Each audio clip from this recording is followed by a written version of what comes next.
In the 90s, technology was growing quickly.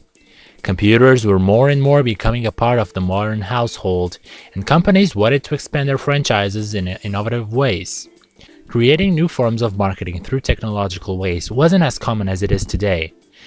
They wouldn't be shoving the product down your throat like they do today on Instagram.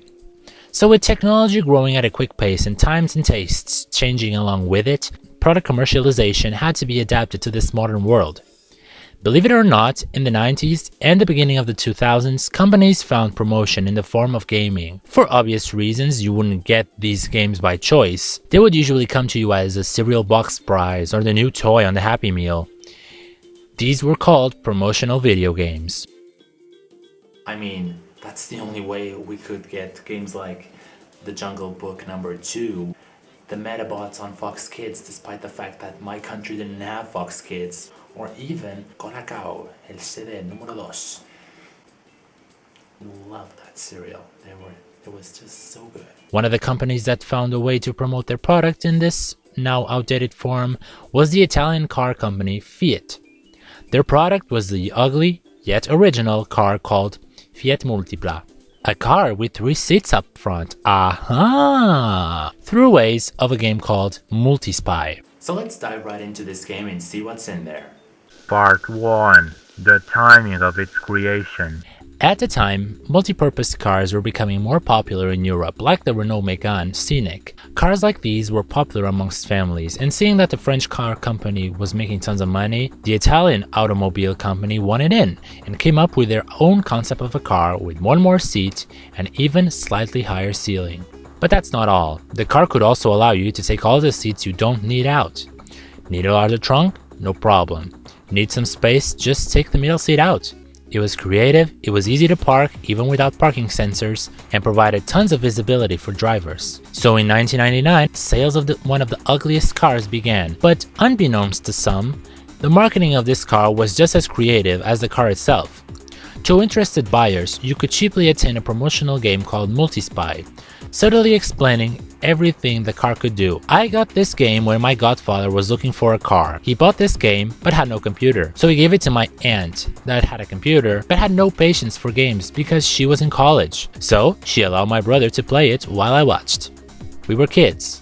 These kinds of promotional games certify us as gamers back then. Sometime after 2005, I assume my dad threw out this game because it completely disappeared. I remember seeing my brother playing it with some guests during my communion.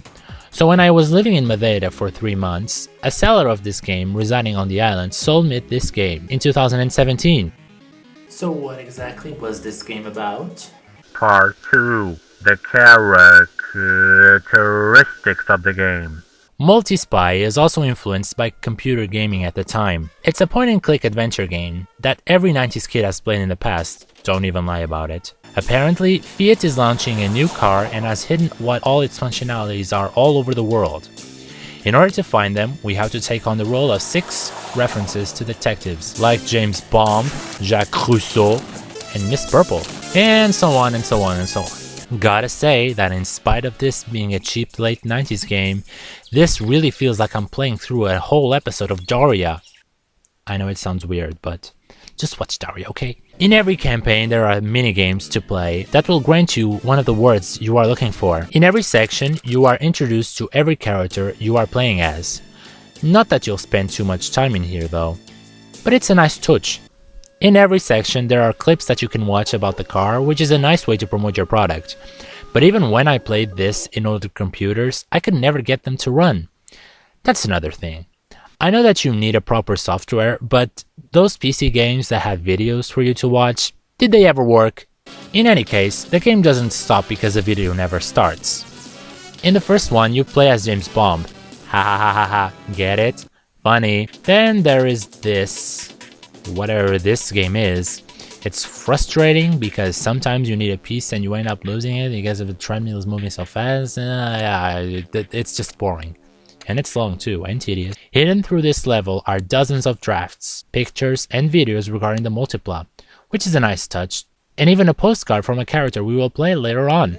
If you know this game as well as I do, you'll understand how neat this is. In the second level, you play as Chan. You go to an amusement park.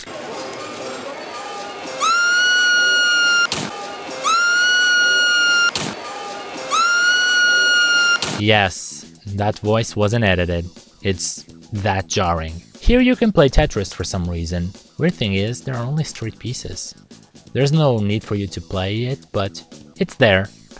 But the only game that matters is this fighting game. Once I finally got to play this on my own, because I only watched my brother play this game when I was a kid, I really thought that I needed to have some strategy, but all I had to do is relentless kicking moves in order to win. Whoa. In the third level, you go through a shoot 'em up. No matter how many times you play this, you cannot predict where are you going to be shot from. Then through the most boring memory game ever, it's in black and white and whatever. There is a lot of attention being given to the owner of the bar.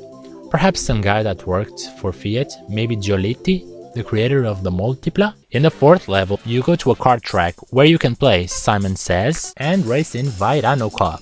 In one of the most pathetic games. I had like a 12-year gap between the last time I played this or saw someone play it, and I still remember this game incredibly well, especially the song that plays when you lose.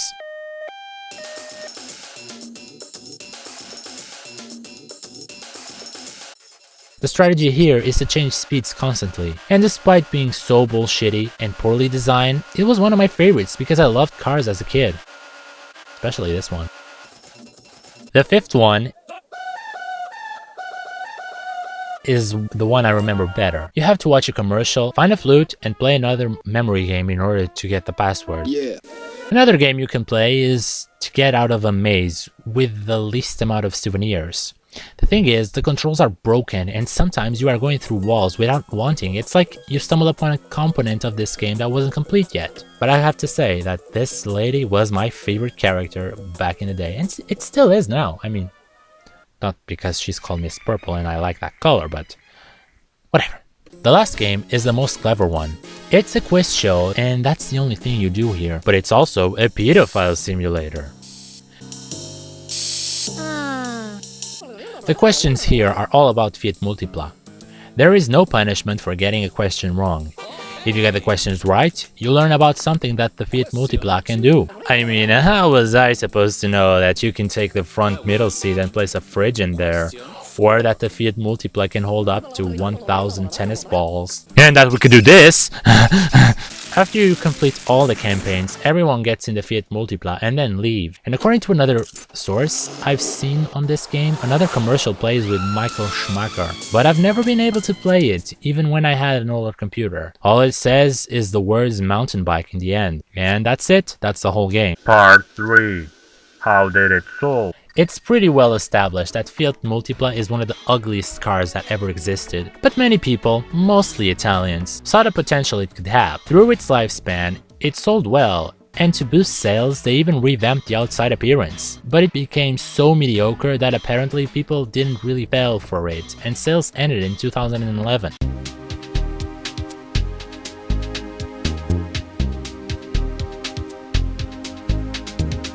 Personally, when I lived in Italy for 3 months, I saw 251 of these cars. Why did I do that? Because of this game. It was a part of my childhood and a reason why people look at me when I tell people I like the Multipla. So to conclude, is this a good game? No, not for one bit. It's a very bare bones game that does not justify you wasting your time and money on it. It can barely be classified as a video game. It does just enough to be considered that. Just enough. However, there was some effort at adding Easter eggs to the game for the potential buyer to find. And I gotta say, this game does promote well its product, and it feels fun to find these infos in such a creative way, and that is how you should look at it. It's a commercial first, and a game secondly. So to conclude, is this a good game? No. It's a bad, pointless promotional game. But it's my bad, pointless promotional game.